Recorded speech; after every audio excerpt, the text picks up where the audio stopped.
Good morning. We are in Os Gimel in Perek Vav in Chelek Sheni, and and a question about this: what percent of people actually believe this stuff? high percentage.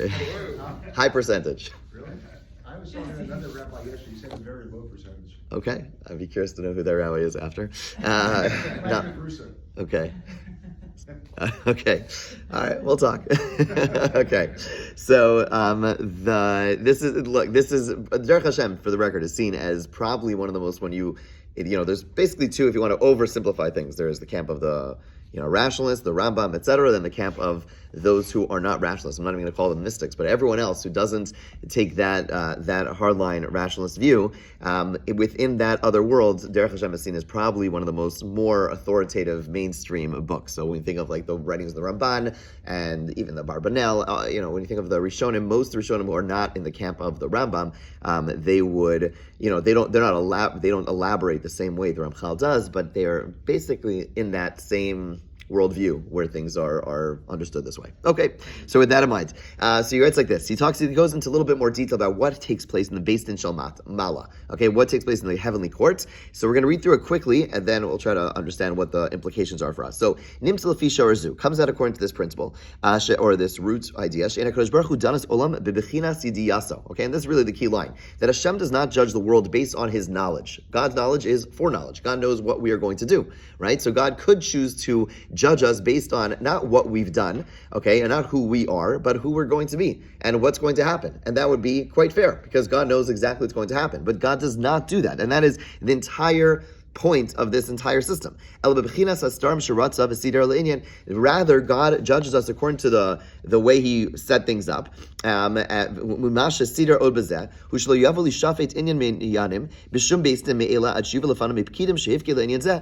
God set up that the way that it works in this Beis Din Shel Mala, in this heavenly court, is that the angels that are associated and appointed over a particular matter will come forward and testify.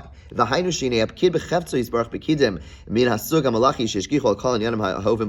we spoke about before, God assigned different overseers, pkidim, or like commanders over, angelic commanders over every different thing. And they will come and testify based on what is revealed to them. And then there will be judgment. And I mentioned before, again, it does not come from God's knowledge, because again, from the perspective of God's knowledge, none of this is necessary. Everything is revealed in front of Him. And this is the way that God runs the world. Okay, and then He shows us the many psukim that relate to this idea. These ideas are hinted to through the psukim. As it says by the Tower of Babel, Hashem went down to see. What does that mean? That means that Hashem set up His Beis Din, or Vayavo b'nei Elokim Elokim Lisiyatzev in Zechariah, or Einei Hashem him Mishodos b'chol haaretz in Zechariah. Okay, the eyes of God are through the land. Ela sheshalach Hashem lisalech ba'aretz v'achem ke'ela. Many of these ideas which speak about God coming into the land or God seeing something. V'achem ke'ela. Others like this. Hakol nemer al darchi hanhaga hazos k'fi astar mishasider. They all refer to the way that God set up the world that we're referring to over here. And those angels who are described as the ones who are meant to look around and see what's going on in the world, they are described as Einei Hashem, literally the eyes of God. Okay, and when God comes along and judges in one of these courts, like for example the Tower of Babel, Nemar v'yer Hashem liros, Hashem went down to see, and that means that Hashem judged. So what is the significance? The significance is really a very famous, brought in a famous medrash about Yishmael. Right? It says about Yishmael that there was a dialogue up above where Yishmael was dying, and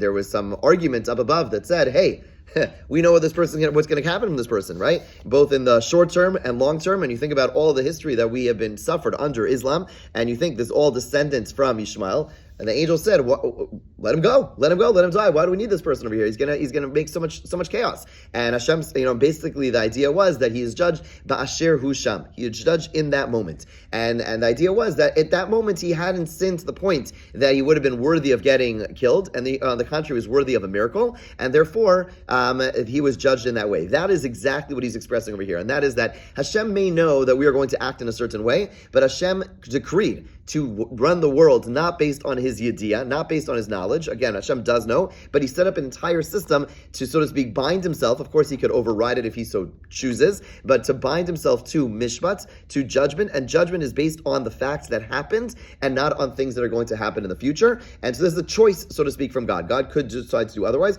but it is a gift to us. It gives us the opportunity to change. We're not judged based on our future mistakes, which would be, we're judged on our past mistakes, which is hard enough. But the point is that gives us more room for rectification, because God, even though God knows we may continue to make the mistake, he still continues to give us the chance as long, based on what happened in the past. That is what the practical or semi-practical implication of this passage is.